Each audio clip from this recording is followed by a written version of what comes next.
Congratulations for completing the last section. Now in this section we will cover questions about constructors in C#.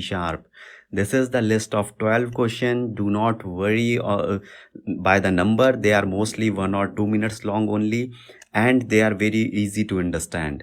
Mostly we are covering here all the types of constructors in different questions.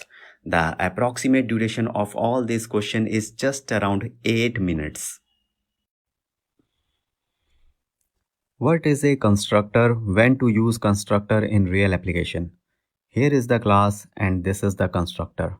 So whenever you create the object of this employee class like this, then constructor will be automatically called and the statements inside it will execute. See, this is the output in our case. So the definition is, a constructor is a specialized method in the class which gets executed when a class object is created. Second point is, constructor name will same as of class name only.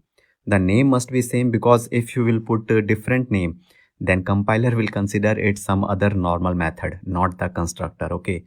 And the third point is, a constructor is used to set the default values for the class. These are some simple points about the constructor which you have to remember. What are the types of constructor? Here are the types of constructor. Default constructor, parameterized constructor, copy constructor, static constructor, and private constructor. I will explain them in videos one by one. What is default constructor? See the code here. We have a class and inside that we have its constructor. So basically this constructor with no parameters, even if you do not write it here. But when you will create the object of this class like this, and when you will run this application, then .NET Framework compiler will automatically create one default constructor for you. So the definition is, a default constructor is a constructor that is automatically created by the compiler if no other constructors are defined in the class. Remember, if you will define some other constructor like parameterized constructor, then the compiler will not generate the default constructor for you. That's the default constructor. What is parameterized constructor? A constructor with at least one parameter is called parameterized constructor. See the code here, one parameter x in the myClass constructor. Now see the code inside the main method. When you are creating the object of this myClass, then you can pass the parameter inside the brackets like this. Then this class constructor above here, this will receive the parameter value here in the x parameter. And finally, it will print this x parameter value, which is 100 in our case. So that is sweet and simple and easy. What is a static constructor? What is the use of it in real applications? See this code. Here we have the normal class and it have a static constructor and a statement inside it. Also in this class, we have one more method print which is also static. Now if a method is static, then you call this static method. When you call this static method, then you have to call it directly like this with the class name, right? Class object creation is not required here. Now when we call this static print method, then first the static constructor will execute and then it will execute the logic inside the print method, static method, okay? See the output, first the constructor printed and then the method printed. So that is the static constructor. A static constructor is used to be called before any static member of a class is called. Can we have parameters or access modifiers in static constructors?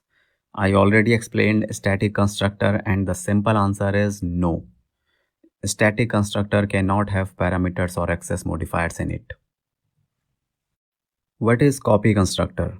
Let me show you the example first. Here inside the class you can see the normal parameterized constructor. Now if you have a second constructor in the same class which is accepting the same class object as the parameter, that is the sign of the copy constructor, okay? Now how to use this now? Now inside the main programmer you are creating object of the class from the parameterized constructor first, okay? Then you can pass this object of my class as a parameter while creating the next object of the same class. and above your my class second constructor, which is the copy constructor, will accept this object as a parameter. So the definition is the constructor which creates an object by copying variables from another object is called a copy constructor. It is very rarely used, but yes, this is the concept. What is private constructor? What is the use? In the code here, you can see the class with a private constructor. The definition is when a constructor is created with private specifier, it is not possible for other classes to derive from the class, neither it is possible to create the object of this class.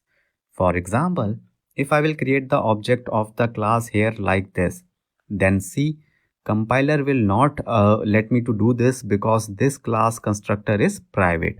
Now, private constructors are usually used in classes that contains static members only, because then you do not create the object, neither you want to inherit from that class.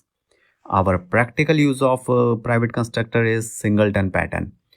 If you know it, then great. Otherwise, I will explain this in the design pattern videos. What is constructor overloading?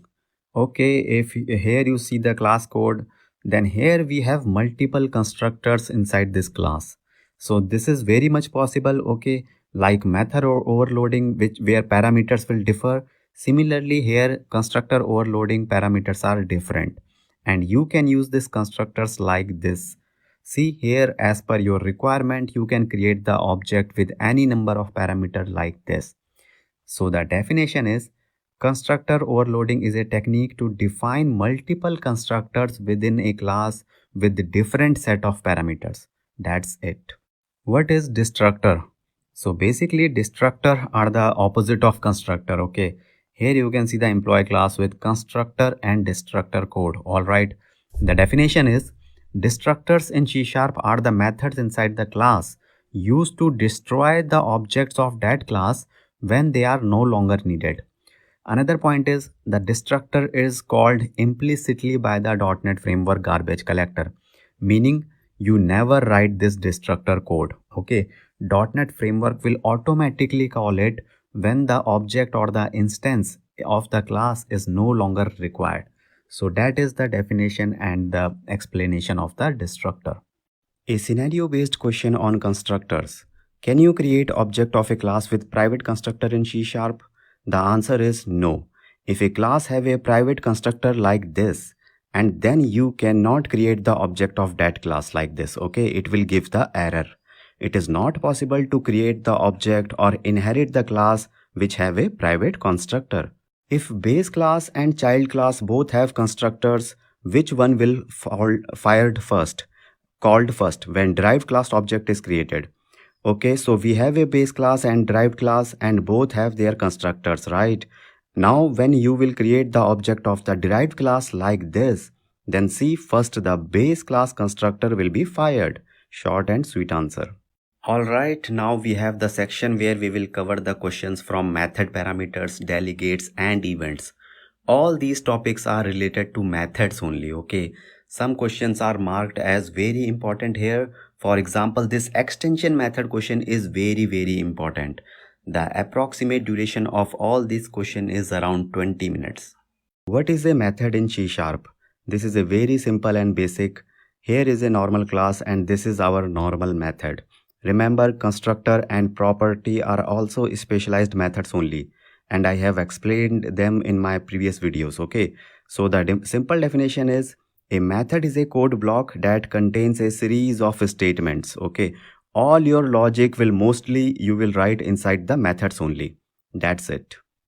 What is the difference between pass by value and pass by reference parameters? Let's try to understand this with the help of code. This is the example of pass by value, okay. Here we are setting the variable x and y some integer value. Then we are printing that value. Now we are calling one method which name is pass by value.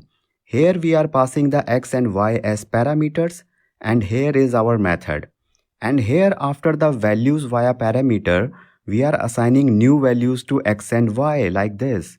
And then after the method call, we are printing x and y again, okay. But here you can see the new assigned values are not printed. Old values 5 and 10 are printed only. The reason is when by default this variable x and this variable x have different addresses in memory, they are not the same variables, they are different. Yes, the value is passed, but the variable address is different. So if you assign anything here, that will not reflect here, okay? That is passing parameters by value. But suppose we want to maintain the changes in x and y here and want to see this as output, okay, these values as output. For that, we will use passing parameters by reference. Here is the code. Exactly same code, everything same. Except in front of parameters, we have used ref keyword. Now same, first we printed x and y, then we call the method by pass by reference. Now this ref keyword will make sure we pass the address also. So now the x variable and this x variable have same address and same value. And if you will change anything in this x and y, that will be changed up there in the method also. So this time the new output will be carry the new values of the x and y. I hope now it is clear to you when you have to use the pass by value and when you have to use the pass by ref in the parameter. How to return more than one value from a method in C#. Now this is the use of ref keyword in real applications, okay? When you call some method, you can return only one value from that by default, okay? But if you use ref parameter, then these values are also like the new returning values, right? So the answer is, if you can return more than one values from the, if you want to return more than one values, you can use by using ref and out keywords. Out keyword is also used for passing by reference only, like ref keyword. I will explain the difference between ref and out in another video. Also, you can return multiple values, like this is one way, ref and out, to return multiple values. The other way is by using list and array list or any collection in the return type. In that case, then you have to save multiple values in a single collection, and then you can return that collection from the calling method. So that is another way to return more than one values from a method. So this is the answer of this question. Here is a very important question from interview perspective.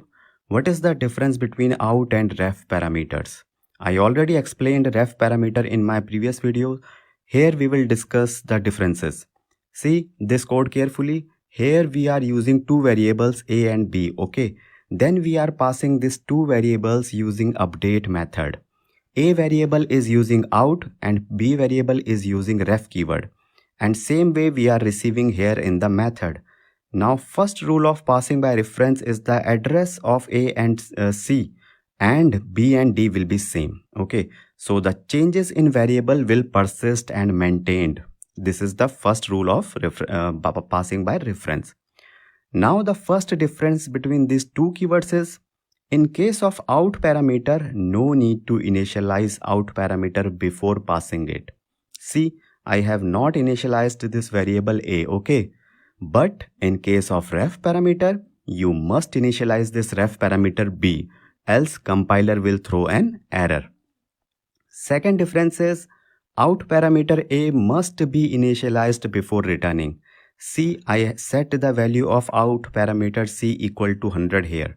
If you will not initialize it, then you will get an compiler error here for out parameter. But for ref parameter d, initialization or assigning value is not mandatory before returning. You can assign or not assign, it's up to you. So these are the two differences between ref and out parameter. In short, you can say when to use out and when to use ref parameter. Use out parameter to return a new and fresh value, okay? And use ref parameter, ref keyword, to modify an existing value. I hope the differences and the use is clear to you now. What is params keyword? When to use params keyword in real applications? Let's see the code first.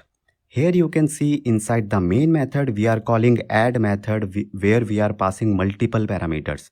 And in add method definition, we are receiving those parameters value in an array by using the params keyword. And then we are using for each loop to iterate those parameters received one by one, okay? So that is the purpose of params keyword. Right now here are 4 parameters, but you can pass 5, 6, 7 or any number of parameters here. That is the use of params keyword. It is useful when programmer do not have any prior knowledge about the number of parameters to be passed. Okay, when you don't know how many parameters are going to come. So the definition is, params keyword is used as a parameter which can take the variable number of arguments. What are optional parameters in a method? It is a very simple and beneficial. See, here is the main method from where we are calling add optional method. Okay, now you might think here we are using method overloading. We have 2 methods, right? But here is the twist. We have only one method here like this. Now this method have this third parameter with a default value. So this third parameter is an optional parameter. When you will not pass this third parameter from the method like this, then default value will be taken. Right now the default value is 50. And if we call the method with the third parameter like 3 parameters, then the value which is passed is taken and it will ignore the default value. So the definition is, optional parameters allows some arguments which are not mandatory to pass and their default value is set. That's it. What are named parameters in a method? As always, let's see the code first.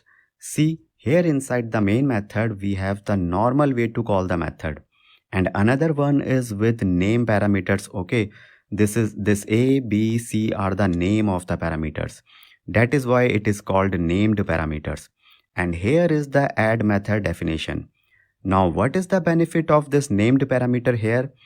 We do not have to maintain the sequence in this case. Normally, when we pass the parameters, we have to pass in the same sequence, okay? Otherwise, it will mismatch. But here, it is not required. For example, A is first parameter here and it will match this based on the name, not by the position or sequence, okay? Not a very big beneficial these named parameters are, but this is it. The definition is, named parameters are used to specify an argument based on the name of the argument and not the position or sequence. That's it. Now here is a very important question which is asked in many interviews. What are extension methods in C#? When to use extension methods in real applications? That is even more important. As always, let's start to understand with the help of code. Here you can see a string test which value is hello world. Okay, now you know string is a class provided by .NET framework, and this method like substring which will get a string from the left position, right? So the value of this left string will be like hello. Okay, now suppose in your application at multiple places we need a method which will get the string from the rightmost position. So for example, we need this method, write substring. This is the name of the method we need. In this method, we will pass the value 5 and it will get the last 5 characters of the string. Now we need this method, but .NET string class do not provide or do not have any such kind of method. And we even can't add this method in the string class because we do not have the access of the string class, right? It is there somewhere in the base classes of the .NET framework. We do not have the code. So now how to add this method write substring in the string class? The answer is with the help of extension methods. So see, here is the code. First we will create a string class, a string extension, and will define a write substring method inside it. Here first in the first parameter we will give the name of the class with this keyword for which we are adding the method. In our case, we are adding this extension method for string class. That's why we have given here the name string, okay, string class. Then we will give other normal parameters of the method which the method will accept. So this count will receive 5 in our case, like from above, right? Then inside the method, you can write the logic for getting the right 5 characters from the string. I'm not explaining the logic because the real purpose is to understand the extension method, not the write substring logic here. That's it. you have added a new method in a string class without even modifying the actual string class. So this method you have added is not you have added in the actual string class, right? So that is the main purpose of extension method. Now if you will print write and run this program, then the output will receive hello, this is from the left string, and world you will receive from the this right string. Okay, so now any other developer can use this write substring extension method for a string class in the same project. Interesting, right? So the definition is, extension method allows you to add new methods in the existing class without even modifying the source code of the original class. Okay, that is the definition, but let's see some more points about it. First is, extension methods must be static because this will directly called from the class name, right? You are not creating the object of the string class and then you are calling, right? So that's why this method should be static. And since the method is static, therefore this class string extensions will be also static. Okay, because why the class is static? So if all the methods of a class are static, then it's better to put the class itself as the static. Okay, second point is about extension method is, this keyword is used for binding this method with the main class. So this method write substring with the main string, the original string class, that binding will be done by this keyword. Okay, if you are creating the extension method of some other class ABC, then you must give the name of that class along with this keyword here. Finally, the use, what is the use of the extension method is, use them when you want to add a method in a class which code you don't have, right? Like in this case, you don't have the code of a string class. Suppose there is a third-party library. For that library class, you want to add some method in your own application. So you can extend that class and add one extension method for that class. So this is the use case. This is the real use case of the extension methods. That's the answer of the extension methods. What are delegates in C#? When to use delegates in real applications? Now this delegates is a very important concept for interviews, but in real projects I have seen very few projects which use it basically. One project I used this in a WinForm application, but alright, because it is important we have to cover this. So let's see the code first. See, here inside the class we have two static methods, add and mul. Okay, these methods have same return type void and same number of and type of parameters. Okay, now there can be some other methods like this also, like subtract, divide, etc, etc. Now you can see these methods are a bit similar, so we can declare a delegate calculator for them like this. Got it? So what is a delegate? A delegate is a variable that holds the reference to a method, or you can say it's a pointer to a function. Like this calculator delegate is pointing or referencing to this add method. Second point is, a delegate can refer to more than one methods of same return type and parameters. Okay, return type and parameters of all the methods must be same. See, here is the calculator delegate is pointing to multiple methods, but all these methods return type and number of parameters are same. Now the question is when to use delegates. Like this, see inside the main method here, we are instantiating the delegate and passing the method name add as a parameter of delegate, and then calling the delegate by passing the other parameters values. Okay, so first we are passing the method as a parameter, and then the parameters which the normal parameters of the of that method or delegate. So the use of the delegate is when we need to pass a method as a parameter, then we use delegate. Okay, similarly here we can replace add with the mul method parameter, and then you will get the output like 20 into 30, which is 600. So that's it. That is the delegate, and the use of the delegate is clear. What are multicast delegates? Now this is a next level question of delegates. Okay, So let's see the code first. For example, here is the same code which I explained when I explained delegates. Remember, two methods add and mul with same return type and parameters will be referred or pointed by calculator delegate. Then here we are passing add method as a parameter, and then we are passing the values 20 and 30 as the parameter values, and it will print 20 plus 30 50 as the output. Okay, that is a simple delegate.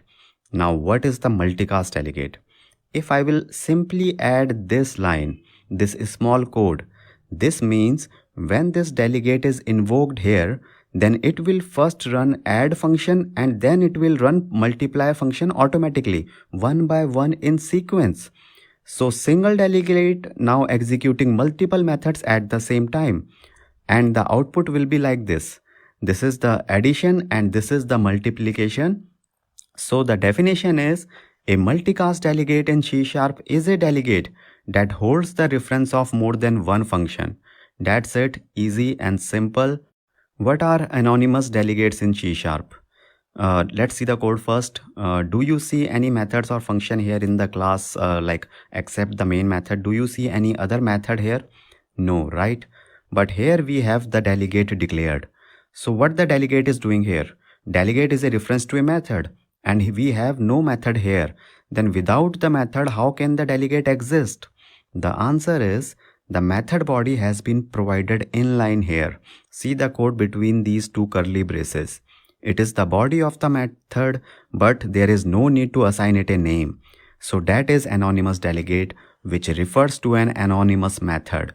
An anonymous method means in English which has no name. A method which has no name, only body inline. Okay, so the definition is, delegates pointing methods without the name are called anonymous delegates. That's it, simple. What are the differences between events and delegates? Here I will explain what you have to tell to the interviewer or you have to explain to anyone. Okay, first thing is, what is event? The event is a notification mechanism that depends on delegates only. Okay, see here, delegates depends on function, and similarly event depends on delegates. That means an event is dependent on a delegate and cannot be created without delegate. Okay, event is like a wrapper over the delegate to improve its security. Now how it is improving this security? So if you have ever worked in ASP.NET WinForms, then you know this kind of button click events, right? Now actually on that button click event, several functions in sequence are called by the .NET framework, and that is with the help of the multicast delegates. Okay, but can you see those delegates? Can you modify those delegates? Can you modify those functions? No, as a developer you cannot modify those. Whatever is happening behind the event, like which delegate it is calling, which function it is calling, you cannot do anything. So that is the security which event will provide to the delegate, so that the developer or anyone else cannot change the mechanism behind the event. So that is that is the event. It's a notification mechanism, and delegates which are used by the events.